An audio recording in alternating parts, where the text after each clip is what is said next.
મિત્રો આપણે સ્ટાર્ટ કરીએ જૈવ વિવિધતાની ભાત. તો લાસ્ટ લેક્ચરમાં આપણે જોયું હતું અક્ષાંશીય ઢોળાંશ. તો અક્ષાંશીય ઢોળાંશ કેવી રીતે જૈવ વિવિધતાની ભાત આપણને બતાવતું, તો એમાં આપણે જોયું હતું કે જેવી રીતે વિષુવવૃત્તથી ધ્રુવ પ્રદેશ તરફ જાય ને એમ જૈવ વિવિધતામાં ઘટાડો થાય.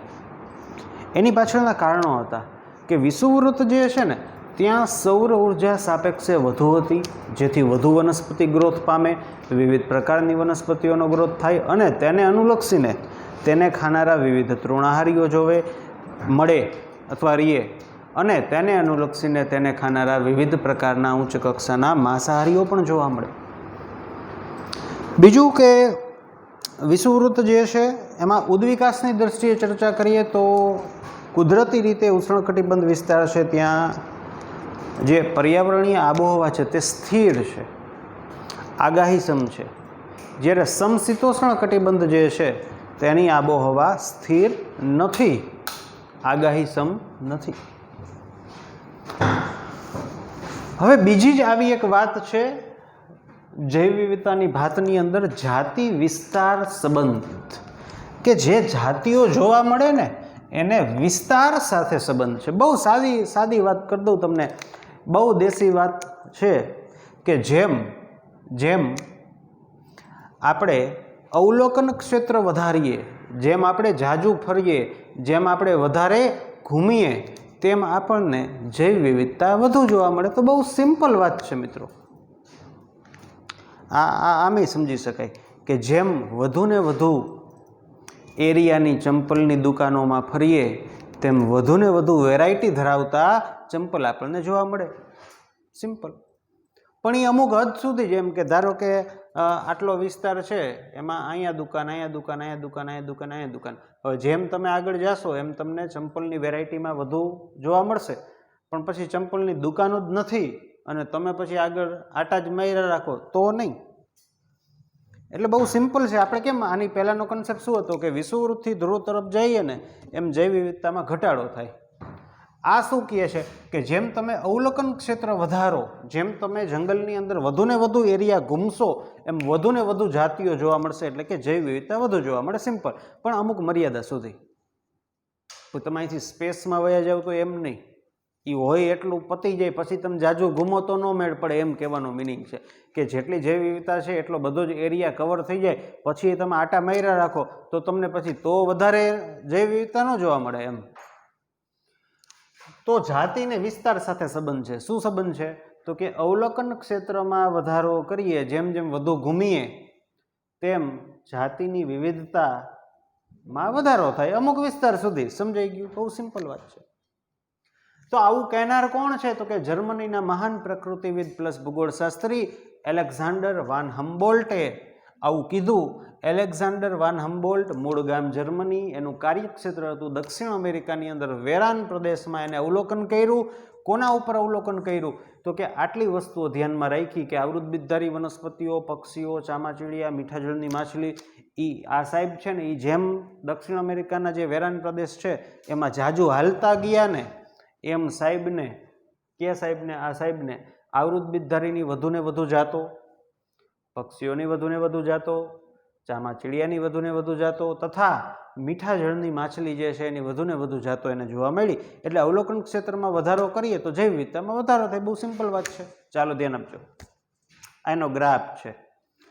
એરિયા એટલે કે વિસ્તાર વર્સિસ જાતિ સમૃદ્ધિ એટલે કે જાતિની સંખ્યા. મીન્સ કે હું એક દુકાન ફરું છું તો મને ચંપલની 10 વેરાયટી જોવા મળી. વિસ્તાર વધારું એટલે કે 2 દુકાન ફરું તો મને 40 જોવા મળી. સમજાય ને? પછી અહીંયા દુકાન જ પતી જાય તો પછી ન જોવા મળે. તો તમે જુઓ કે જેમ એરિયા વધારીએ છીએ, અવલોકન ક્ષેત્ર, જંગલનો એરિયા કે કોઈ પણ અવલોકન ક્ષેત્રમાં વધારો કરો તો તમને જુઓ આ જાતિ વિવિધતા છે એ કેવી થાય છે? વધતી જાય છે. જો આ છે ને ગ્રાફ વધતો જાય આમ.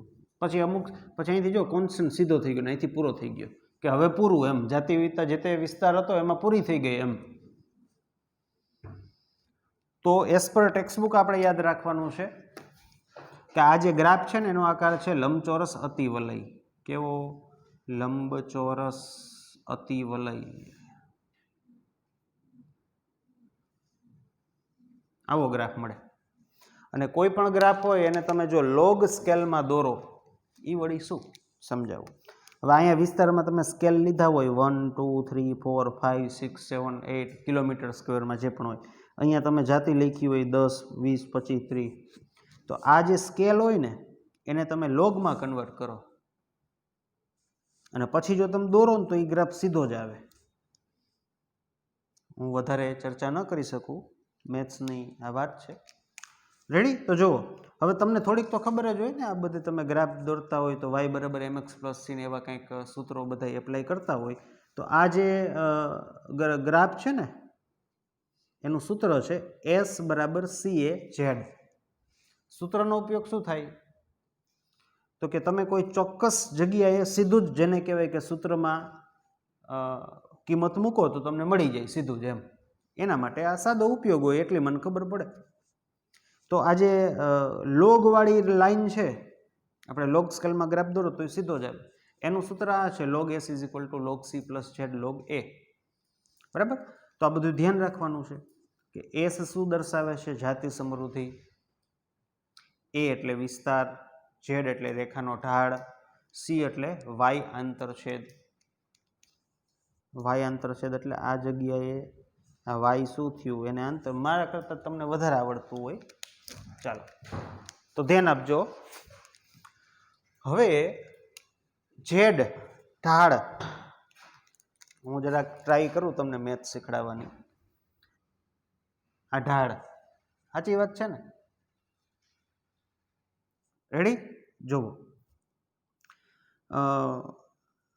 આ જાતિ સમૃદ્ધિ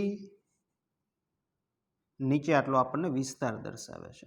સમજો હવે. જો તો આ z ઢાળનું મૂલ્ય 0.1 થી 0.2 એટલે આ કોનો ગુણાકાર થયો? ભાગાકાર થયો જાતિ સમૃદ્ધિ ડિવાઇડેડ બાય એરિયાનો, જે 0.12 0.2 આવે.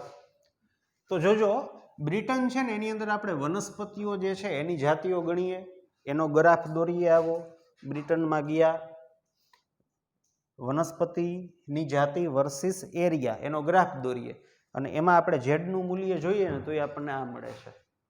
જોજો. અથવા તો કેલિફોર્નિયામાં પક્ષીઓ જે છે એમાં આપણે આવો ગ્રાફ દોરીએ. કેલિફોર્નિયામાં આપણે બધા ગયા 10 જણા, ટોટલ એરિયા હતો અમુક લાખો કિલોમીટર સ્ક્વેરનો, ત્યાં આપણે ચાલુ કર્યું ગોતવાનું, એનો ગ્રાફ દોરીએ. કે ન્યુયોર્કની અંદર મૃદુકાઈને ગોતીને ગ્રાફ દોરીએ ને તો આપણને જનરલી ઝેડનું મૂલ્ય 0.12 0.2 ની આસપાસ કે એની રેન્જમાં મળે આપણને. રેડી? જોજો, હવે આ ઝેડનું મૂલ્ય વધે ક્યારે મિત્રો? ઝેડનું મૂલ્ય વધે ક્યારે? ઝેડ ઇઝ ઇક્વલ ટુ ઉપરની બાજુએ શું આવે છે? જાતિ સમૃદ્ધિ. જાતિ સમૃદ્ધિ ડિવાઇડેડ બાય એરિયા. ઝેડનું મૂલ્ય વધે ક્યારે? આનું મૂલ્ય વધે કે આનું ઘટે? અથવા ઢાળ, આ જે ઢાળ હોય ને એમ ત્રાસો થાય. જોજો, સાંભળજો તમે. હવે જો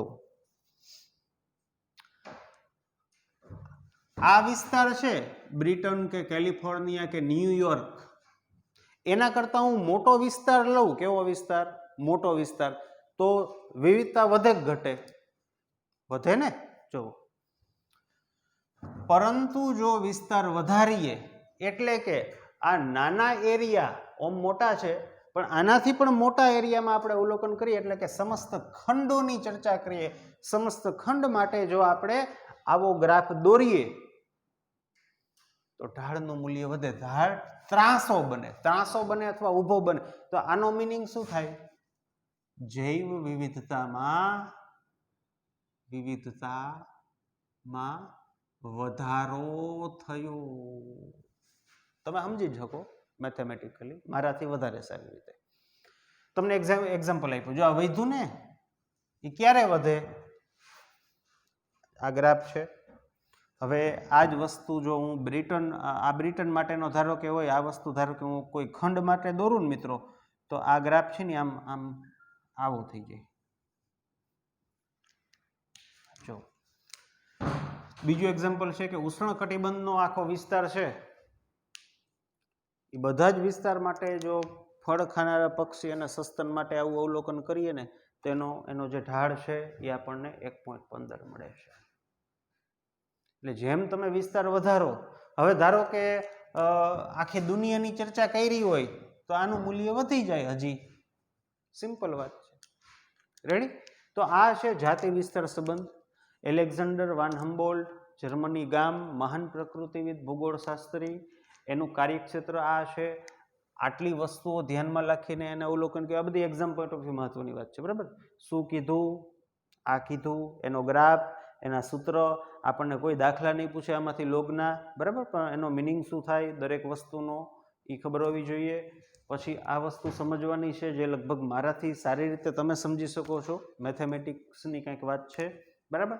ચાલો, તો આ છે જૈવ વિવિધતાની ભાત, એનો બીજો પોઈન્ટ કે જે પૂરો થાય છે.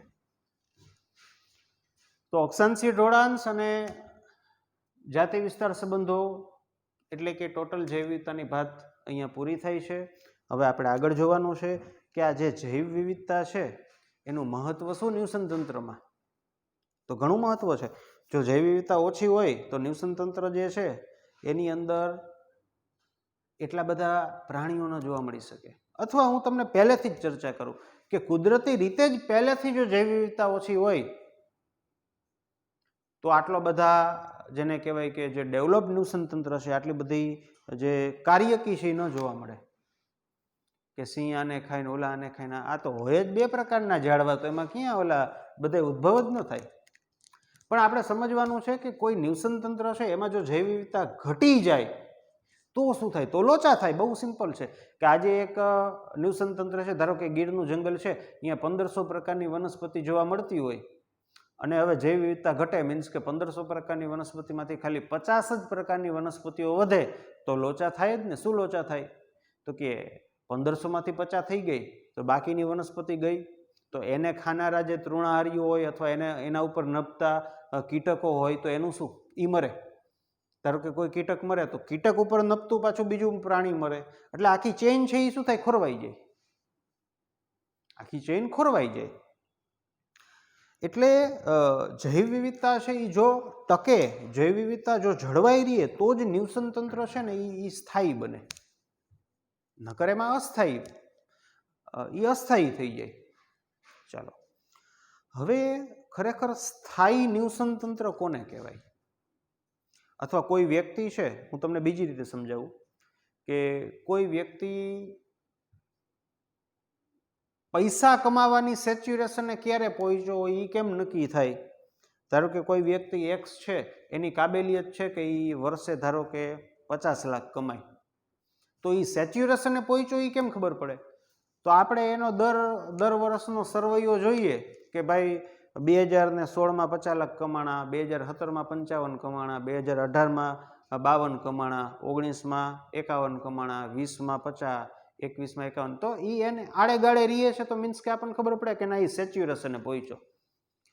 પણ ધારો કે કોઈ વ્યક્તિ છે એના જીવનની હજી કમાવાની શરૂઆત જ થઈ છે અને 2016માં કમાવાનું ચાલુ કર્યું, વાર્ષિક ઇન્કમ 20 લાખ, પછી 2017માં 25, 2028માં 30, પછી 19માં 50 લાખ, 2020માં 1.5 કરોડ. તો આ સ્થાયી નથી. એ વ્યક્તિ હજી સેચ્યુરેશને નથી પહોંચ્યો.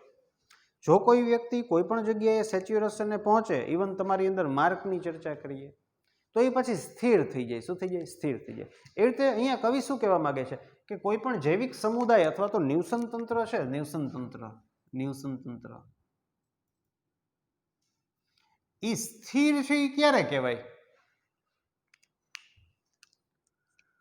તો કે સ્થિર ત્યારે કહેવાય કે દર વર્ષે એની આવકમાં, જો આ મનુષ્યની દ્રષ્ટિએ વાત કરું છું, એની આવકમાં ઝાઝો ફેરફાર ન થતો હોવો જોઈએ. એવી જ રીતે અહીંયા શું કહે છે કવિ કે કોઈ પણ નિવસન તંત્ર કે જૈવિક સમુદાય સ્થિર ક્યારે કહેવાય? એના 3 મુદ્દા આપ્યા છે. પહેલો મુદ્દો છે કે સ્થિર સમુદાય કે સ્થિર નિવસન તંત્ર એને કહેવાય કે એની અંદર વર્ષે ઉત્પાદકતામાં ફેરફાર બહુ ઝાઝો ન થવો જોઈએ. હવે તમે મૂંઝાણા કે ઉત્પાદકતા એટલે શું?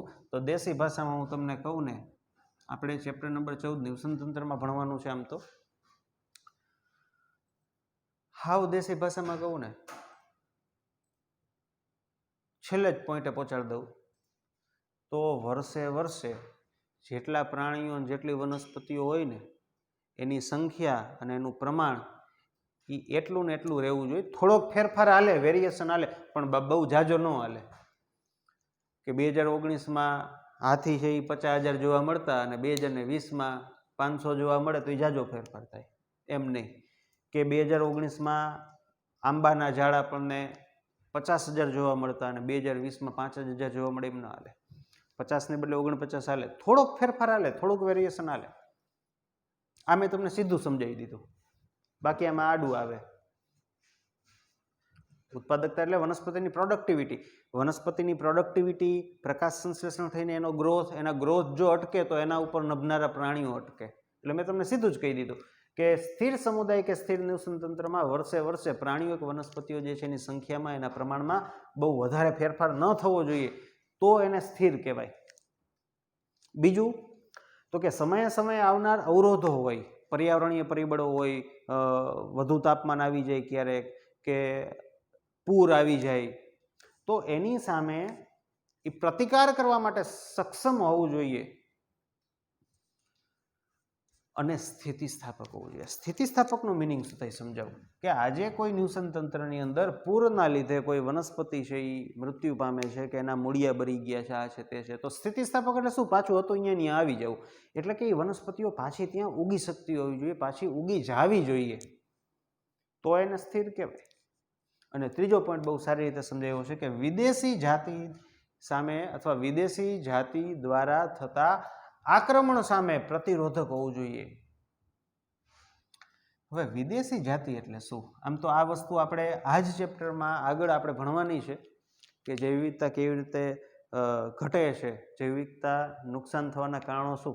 હું સાદી રીતે કહું, વિદેશી જાતિ એટલે શું? ધારો કે આપણું ગીરનું જંગલ હોય અને ગીરના જંગલની અંદર વિદેશથી કોઈ રીતે એક એવું ઘાસ, એક એવું નિંદામણ આવી જાય અને એ નિંદામણ મંડે ઉગવા અને એ નિંદામણ પોતે જ બધું પોષણ લઈ લે અને બાકીની જે વનસ્પતિઓ છે એને પોષણ ન મળે અને એ મરી જાય, તો આ બાબતને વિદેશથી આવેલી જાતિઓનું આક્રમણ થયું એમ કહેવાય. વિદેશી જાતિ એટલે એવી જાતિઓ કે જે પહેલા તે વિસ્તારમાં નહોતી, તે વિસ્તાર માટે નવી છે. અત્યારે વિદેશી જાતિ છે ને એને એનો એક વર તરીકે ઉપયોગ કરવામાં આવે કે કોઈ બે દેશ છે એની વચ્ચે નદી પસાર થતી હોય તો કોઈ એક દેશ દ્વારા નદીની અંદર પાણીમાં એવા બીજ નાખી દે, એવી વનસ્પતિઓ જે નળતર રૂપ વનસ્પતિઓ હોય ને, ખાસ કરીને નિંદામણ, તો એના બીજ અહીંયાથી નાખી દીધા હોય તો એ પાણીમાં તરતા તરતા બીજ છે એ નદીનું પાણી જનરલી સિંચાઈમાં ઉપયોગમાં લેવામાં આવતું હોય તો એના બીજ છે એ પાણી થ્રુ ક્યાં પહોંચે? દુશ્મન દેશના ખેતરોમાં, પછી અહીંયા એ ઉગી નીકળે. તો વિદેશી જાતિઓ જે છે એના દ્વારા થતા આક્રમણ સામે પ્રતિરોધક હોવું જોઈએ. આપણે આના એક્ઝામ્પલ ભણવાના છે. આજે મેં તમને અત્યારે એક્ઝામ્પલ આપ્યું, એ સાદું આપ્યું. આપણે ઓરિજિનલ લાઈવ એક્ઝામ્પલ ભણવાના છે કે એક તળાવ છે, એમાં એક માછલી છે અને એમાં બીજી માછલીઓ, વિદેશથી આવેલી માછલીઓને આપણે નાખીએ છીએ તો બેયની વચ્ચે સ્પર્ધા થાય છે ને એમાં જે ઓરિજિનલ જે આ જ ક્ષેત્રમાં જોવા મળતી માછલી હતી એની હાર થાય છે, એ વહી જાય છે, અને ઓલી વિદેશી જે જાતિ હતી માછલીની એ પોતાનું પ્રભુત્વ સ્થાપે છે. આ વિદેશી જાતિનું આક્રમણ થયું. તો આપણે આના 2-4 એક્ઝામ્પલ ભણવાના છે. તો સ્થાયી નિવસન તંત્ર કે સ્થિર સમુદાય એને કહેવાય. એના આ 3 પોઈન્ટ્સ છે કે વર્ષો વર્ષ સુધી ઉત્પાદકતામાં ફેરફાર ન થવો જોઈએ, સમયે સમયે આવનારા જે અવરોધો છે, પર્યાવરણીય અવરોધો હોય, વધુ તાપમાન, વધુ વરસાદ, ઓછો વરસાદ, શુષ્કતા, દુષ્કાળ પડે તો એની સામે પ્રતિરોધક હોવું જોઈએ, પ્લસ સ્થિતિસ્થાપક હોવું જોઈએ કે પાછું એનું સ્થાપન થઈ જવું જોઈએ, અને વિદેશી જાતિઓ છે એનું જો આક્રમણ થાય તો એની સામે ટકી રહેવું જોઈએ. હવે ડેવિડ ટિલમેન નામના વૈજ્ઞાનિકે પ્રયોગ કર્યા. ડેવિડ ટિલમેને પ્રયોગશાળાની બહાર અલગ કરેલા ભૂખંડો એટલે વિસ્તારમાં, અલગ કરેલા વિસ્તારમાં પ્રયોગ કર્યા. શેના? સ્થિર જૈવિક સમુદાય રિલેટેડ. અને સાહેબે આ જે ઉપર કીધું એ જ કીધું કે વધુ જાતિ ધરાવતા જે ભૂખંડો હોય ને, વધુ જાતિ ધરાવતા ભૂખંડો એટલે કે જ્યાં જૈવ વિવિધતા વધુ છે ત્યાં કુલ જૈવભારમાં, જૈવભાર એટલે દેશી ભાષામાં કહું ને તો વનસ્પતિ પ્લસ પ્રાણીની સંખ્યા, આમ તો વજન થાય પણ અલ્ટિમેટલી સંખ્યા જ કહેવાય, વર્ષે વર્ષે ફેરફાર ઓછો હોય. ડેવિડ ટિલમેન સાહેબે શું કીધું?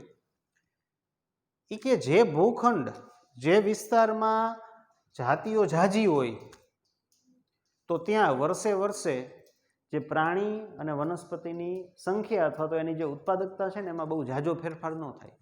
હવે આને સમજાવું તમને. જો પહેલી તો વસ્તુ એ કે કોઈ પણ ભૂખંડ એટલે કે કોઈ પણ વિસ્તાર છે જમીનનો, અહીંયા જૈવ વિવિધતા વધુ શું કામ છે?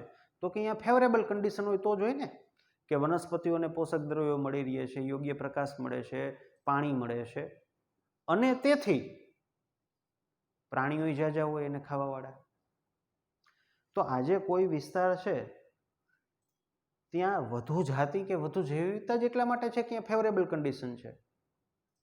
અને ફેવરેબલ કન્ડિશન હોય તો આજે જેટલી વનસ્પતિ આજે ઉગે છે એટલી કાલે જ ઉગશે. મીન્સ કે આ વર્ષે જેટલી ઉગે છે એટલી આવતા વર્ષે પણ ઉગશે. તેથી તેને ખાનારો જે પ્રાણી સમુદાય છે એ પણ એટલો ને એટલો જ રહેશે. રેડી? તો બહુ સિમ્પલ વાત છે કે કોઈ પણ ભૂખંડ કે જ્યાં વધુ જૈવ વિવિધતા જોવા મળે છે તો અહીંયા વર્ષે વર્ષે શું થાય? ફેરફાર બહુ ઓછો થાય. શેમાં? જૈવભારમાં. જૈવભાર એટલે આમ તો વજન થાય, પણ અત્યારે આપણે હું સાદી રીતે તમને સમજાવું તો વનસ્પતિ અને પ્રાણીની સંખ્યામાં તો એ બધું એક જ થાય. સંખ્યા ઘટે તો ભાર ઘટે, એક જ થાય વસ્તુ આમ તો. તો ડેવિડ ટિલમેને પ્રયોગશાળાની બહાર અલગ કરેલા ભૂખંડો ઉપર પ્રયોગો કરીને નોંધ્યું કે વધુ જૈવભાર ધરાવતા ભૂખંડો પર વર્ષે વર્ષે જૈવભારમાં ઓછો તફાવત કે ઓછો ફેરફાર થાય છે. એટલે જૈવ વિવિધતા છે ને એ નિવસન તંત્ર માટે ખૂબ જ મહત્વની છે. કોઈ નિવસન તંત્રમાં જૈવ વિવિધતા ઘટે ને મિત્રો તો બહુ અઘરું થઈ જાય. એના ઉપર નભનારા પ્રાણીઓ છે એ ન રહે. આખી ચેઇન, જે આર શૃંખલાની જે ચેઇન છે ને એ તૂટી જાય. ચાલો હવે હું સમજાવું. જોજો, હવે એક ક્વેશ્ચન હું તમને પૂછવા માંગુ છું. ક્વેશ્ચન આવો છે કે ધારો કે આ એક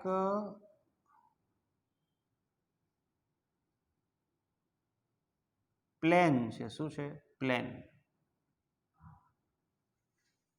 માછલી નથી, પ્લેન છે. અને પ્લેનની આ બારી છે. આ બારી, એમાં ખૂબ એક નાનું છિદ્ર કરી દેવામાં આવે છે. બહુ નાનું છિદ્ર છે કે આ પેનની જે ટીપ હોય ને એનાથી પણ નાનું છિદ્ર કરી દેવામાં આવે છે. અને પ્લેન જેને કહેવાય કે 10,000 મીટરની ઊંચાઈએ ઉડે છે. 10,000 મીટરની ઊંચાઈએ 937 કિલોમીટર પર અવરની સ્પીડ છે પ્લેનની. અને બારીની અંદર એક છિદ્ર કરી દેવામાં આવે તો પ્લેનનું શું થાય? હવે ઓરિજિનલી વાત કરું ને શું થાય તો એ ન મને ખબર હોય, ન હકીકતે તમને ખબર હોય, ન તો એના પાયલોટને ખબર પડે, ન તો એના એન્જિનિયરને ખબર પડે. બીજી વાત, એટલે એ કાંઈ એનું કાંઈ સૂત્ર હોય, આનું કંઈ સૂત્ર આવે કે બારીમાં આટલી ઊંચાઈ અને આટલી સ્પીડમાં હોય ને આટલું તમે મૂકો તો આમ જ થાય? એનું સૂત્ર ન હોય. એ ખબર એમ ન ખબર પડે. તો જો આ પ્લેન વાળું જ ભણવાનું છે આપણે. આમાં પ્લેનનું ઉદાહરણ મેં એમને એમ નથી લીધું. બીજું ઉદાહરણ દઉં, આના ઉપર આવું કે કોઈ એક નિવસન તંત્ર છે. હાલો આ દુનિયાની ચર્ચા કરીએ કે આ દુનિયા છે એની અંદર ધારો કે કીડી હોય, કીડી એ ગાયબ થઈ જાય તો શું થઈ જાય? તો કંઈ એનું કંઈ એવું સૂત્ર નથી હોતું. શું થાય જોવું પડે, શું થાય એમ જોવું પડે આપણે કે આવું આવું થયું. અથવા તો જે આપણને ટેક્સ્ટબુકમાં શબ્દ આપ્યો છે કે દુનિયાની અંદર જો બધી જ કીડીઓ અથવા બધી નહીં ને ધારો કે એની મોટાભાગની જાતિઓ છે એ લુપ્ત થાય અને થોડીક જ જાતિ વધે તો માનવ ઉપર, મનુષ્ય ઉપર પોતાની જીવન ક્રિયા જે છે, દૈનિક ક્રિયાઓ છે, એમાં શું ફેરફાર થાય? તો મિત્રો એ એમ ન ખબર પડે. આના એમ જવાબ ન હોય. રેડી? તો જોજો, સાંભળજો, બહુ મસ્ત વાત છે કે નિવસન તંત્રમાંથી કોઈ જાતિ દૂર થાય તો શું થાય? તો કે આ વસ્તુ સમજાવવા માટે એક બહુ જેને કહેવાય ઇન્ટરેસ્ટિંગ, તમને મજા આવી જાય, માઇન્ડ ફ્રેશ થઈ જાય એવો કન્સેપ્ટ છે. ધ રિવેટ પોપર હાઇપોથિસિસ છે સ્ટેનફોર્ડ યુનિવર્સિટીના પોલ એહલિચે ધ રિવેટ પોપર હાઇપોથિસિસ આપણને આપી, કે જે સમજાવે છે કે કોઈ પણ નિવસન તંત્રમાંથી જો કોઈ જાતિ લુપ્ત થાય, દૂર થાય તો શું થાય. મેં કેમ અહીંયા તમને જવાબ દીધો કે આ પ્લેન છે, ચાલો આની બીજી વાત કરું. આ પ્લેન ઉડે છે આકાશમાં અને તમે બેઠા છો સીટમાં ને એની બાજુમાં પાંખિયું છે પ્લેનનું, અને એનો એક રિવેટ એટલે કે બોલ એ તમે કાઢી લીધો, તો શું થાય?